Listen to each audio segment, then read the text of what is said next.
It has become common parlance in the Western world to refer to a stranger who bears striking physical resemblance to someone you know as that person's doppelganger. The term doppelganger, in this context, denotes a near-identical copy of the other person, evoking with tongue-in-cheek the evil twin of popular fiction. This relatively modern word, a German compound which literally translates to double walker, has a darker origin, initially designating the apparition of a living person, which appears either to the person it resembles or someone close to that person, heralding the impending death of its double. Long referred to in English and Irish folklore as a fetch, this preternatural portent is astonishingly common in the fireside tales of Canada's Atlantic provinces, which collectively have the highest Anglo-Celtic population in the whole country. In her 1957 classic, Blue-Nosed Ghosts, folklorist Dr. Helen Creighton included several doppelganger stories from her native Nova Scotia, which she learned firsthand. Creighton never referred to the phenomena she described as doppelgangers, classifying them instead as forerunners, auditory and visual portents of death and disaster, common in maritime folklore. I remember how my breath stopped momentarily one day, she wrote, when Eddie Deal of Seabright finished the folk song he was recording for me, and said, knowing my interest in such things, "Did you ever hear of a man walking with himself?" When Creighton replied that she hadn't, Deal continued, "Well, there was a man here who felt somebody walking beside him, and when he looked, he realized it was his own apparition. He was so frightened that he couldn't speak, for he knew the belief that this was a forerunner of death. A few months later, he died." In another story from that tiny settlement on the eastern shores of St. Margaret's Bay, opposite the Jabuktu Peninsula from Halifax, a man named Henry Awalt saw a man resembling himself walking on a back road in the country, carrying a lantern in one hand. This man, however, was so tall that Awalt could have easily walked between his legs. The shaken traveler returned to town to tell his story, before dying several months later. In a third tale, another Seabright local named Pat met a vision of himself on a bend in the road atop a promontory called Seabright Hill. He returned to town convinced that he was being punished for breaking a promise he had made his wife on her deathbed, having courted other women in violation of his vow to never remarry. 3 months later, he died. Deal's tales reminded Creighton of another story she had heard, involving a Captain McConnell, who hailed from the hamlet of Port Medway, located on the southeastern shores of the Nova Scotian peninsula. The captain was said to have seen his own apparition walking ahead of him. When he called out to it, it did not answer, but rather veered off the path and walked through the gate of a local cemetery.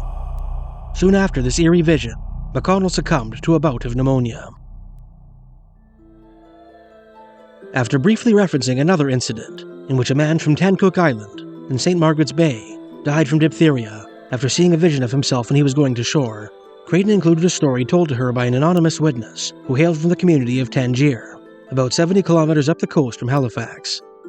The Tangier island referenced is located 5 kilometers offshore of the settlement. "Mother lived on Tangier Island before I was born," the witness told Creighton, "and her sister, my Aunt Mamie, was with her, a young girl at the time. One night, Aunt Mamie was looking out the window. The moon was bright. There was a little outbuilding nearby with a window in it, and she said to my mother, 'There's a woman looking out that window. It's myself, and I have a baby in my arms.' Mother went to the window and looked, and she could see it too.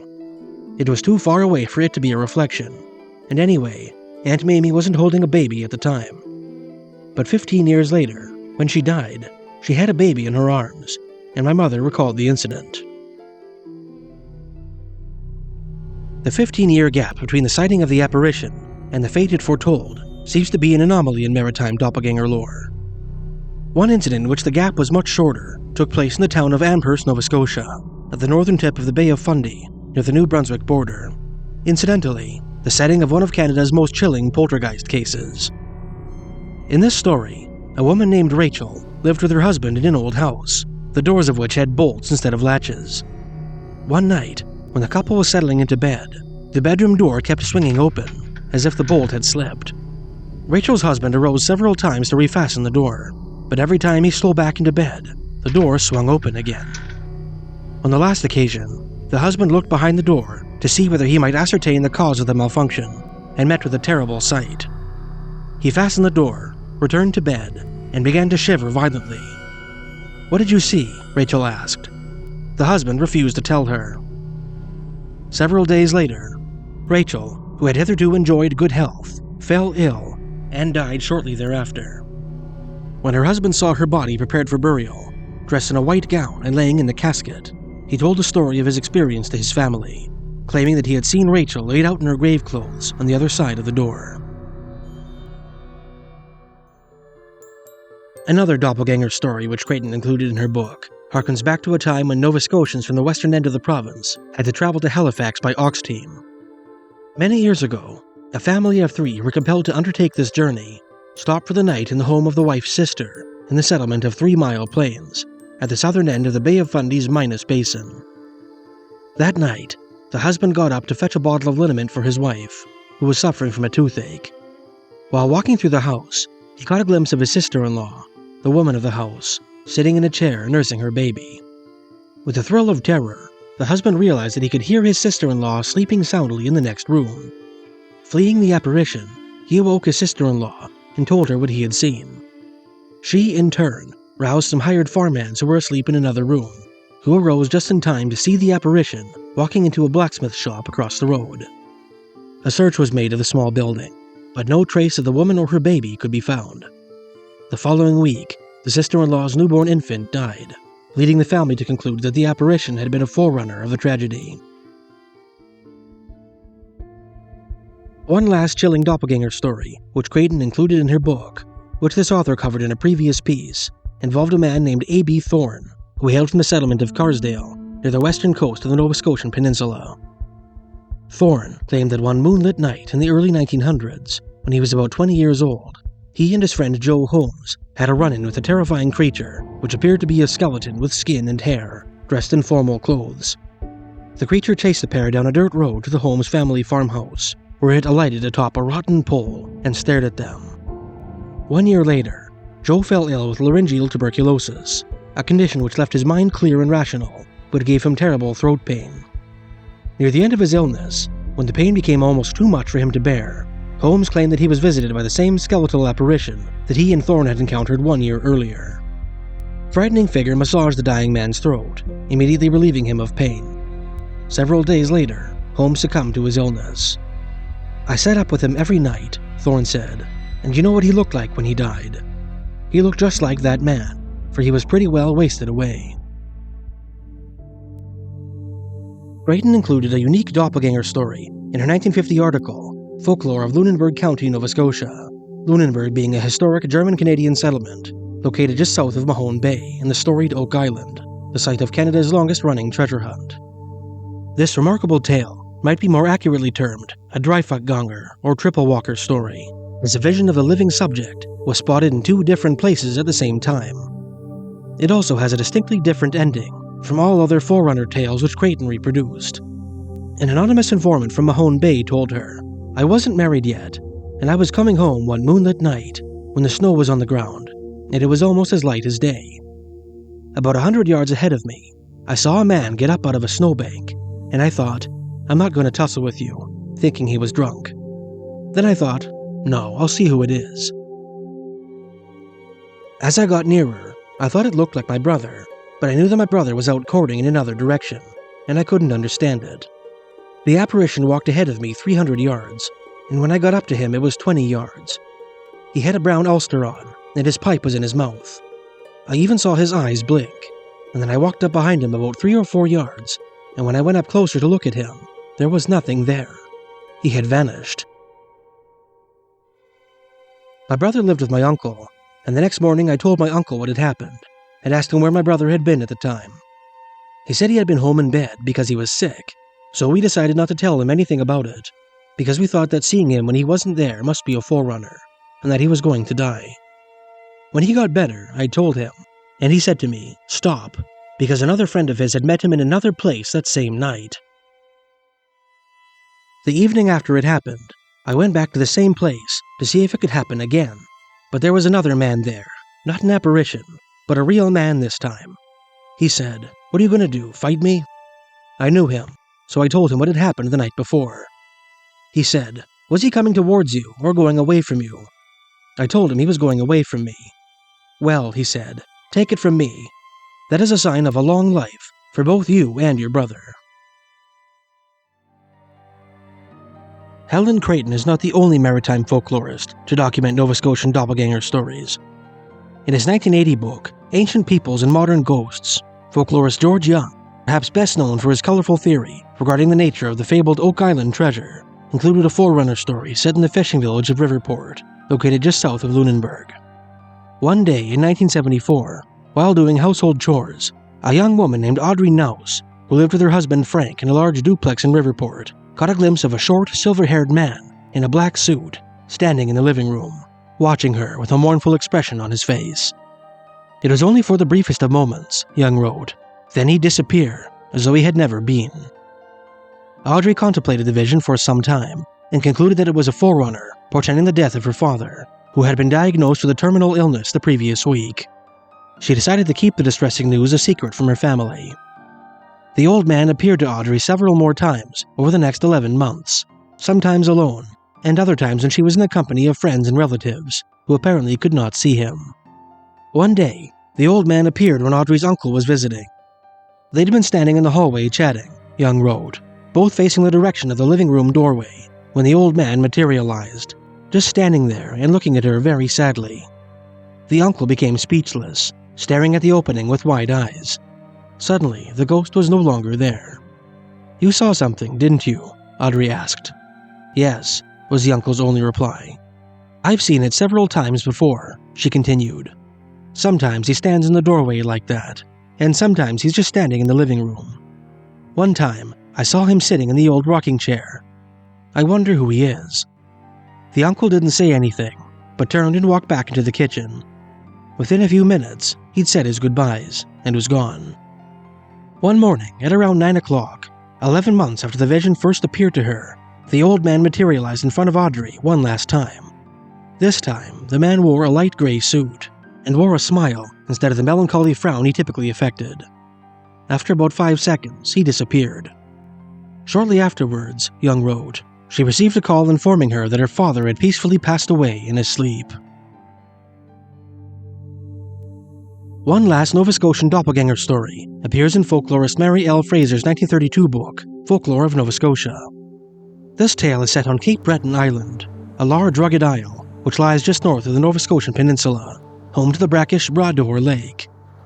This story is remarkable in that the apparition seen was not a human being, but rather a lifeless machine, apparently challenging the notion held by some maritime folklorists that forerunners are the manifestations of souls of the living, divorced from the conscious mind of the people in question by some mysterious barrier.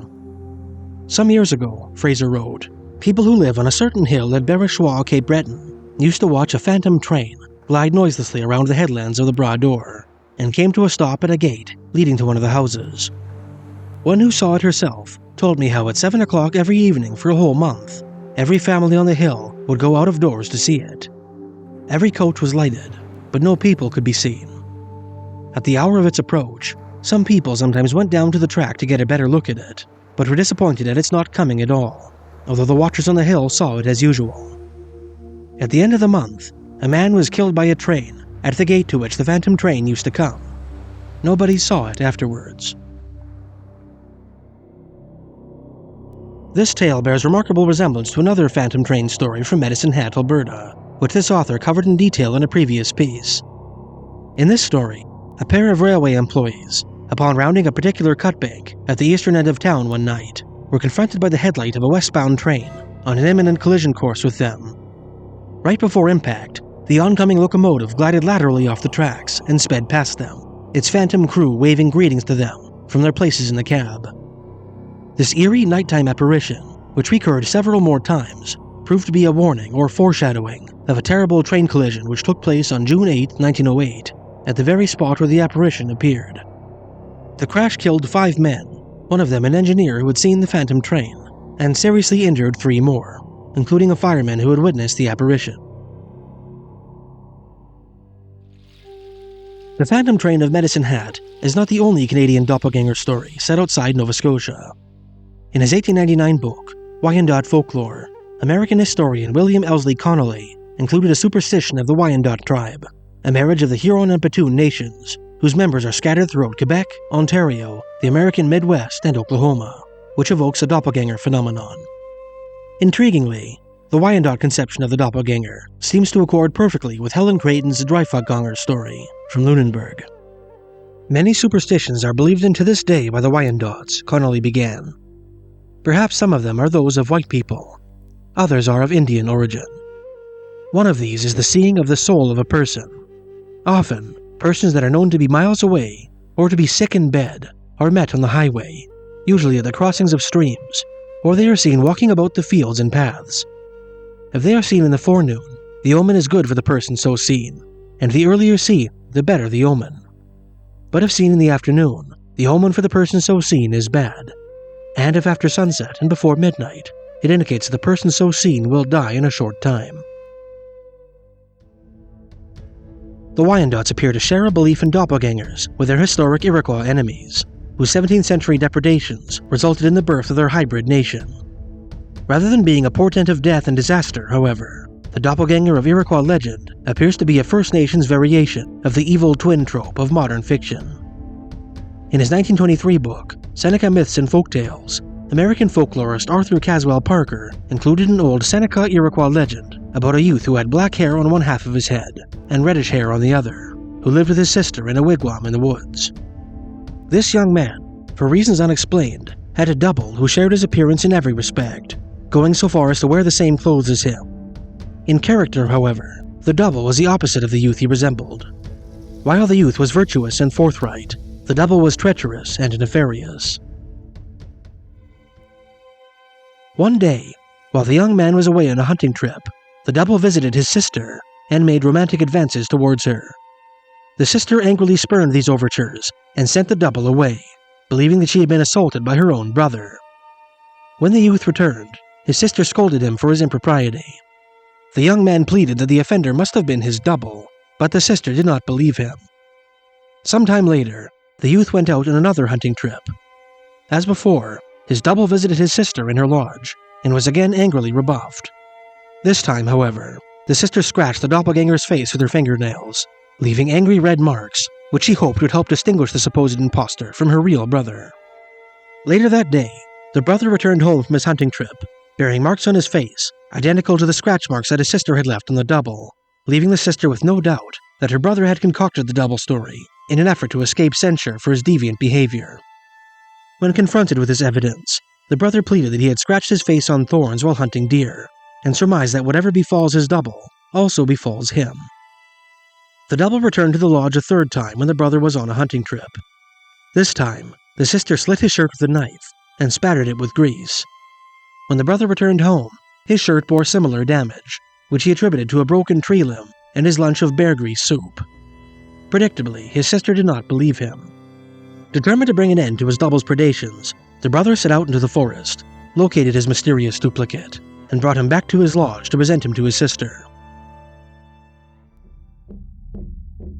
On the way, he proceeded to berate his double for his lecherous conduct toward his sister, and, heedless of the repercussions, shot him in the heart with an arrow.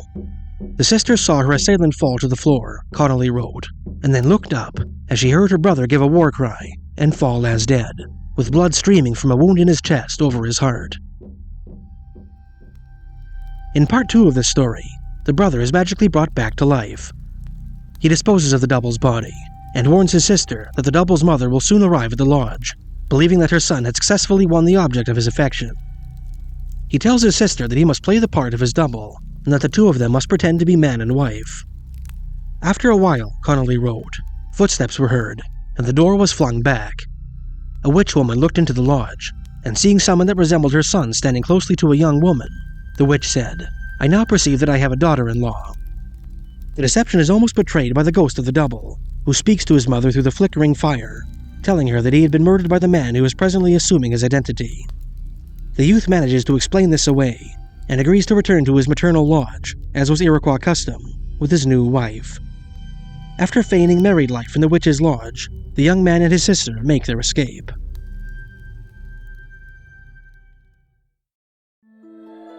The Doppelganger is perhaps the most baffling paranormal mystery this author has ever researched, a phenomenon which challenges our current assumptions regarding the nature of time and the condition of the human spirit. Many of the maritime informants who furnished Helen Creighton and Mary Fraser with their stories contend that forerunners, or preternatural warnings of disaster, of which the doppelganger phenomenon is but one type, are messages sent by spirits of the living unbeknownst to the conscious minds of the people to whom they belong. This notion appears to rest on the mind-bending concept that the human spirit transcends the temporal dimension, apparently possessing either foreknowledge of the future or the ability to travel back in time. It flies in the face of the Western assumption that the human spirit and the human mind are united in life, separated only by death. And when considered in the light of locomotive doppelgangers, like the phantom trains of Broaddoor Lake and Medicine Hat, it contradicts the age-old rule established by the international canon of ghost stories that human spirits can only manifest in a form they once took in life.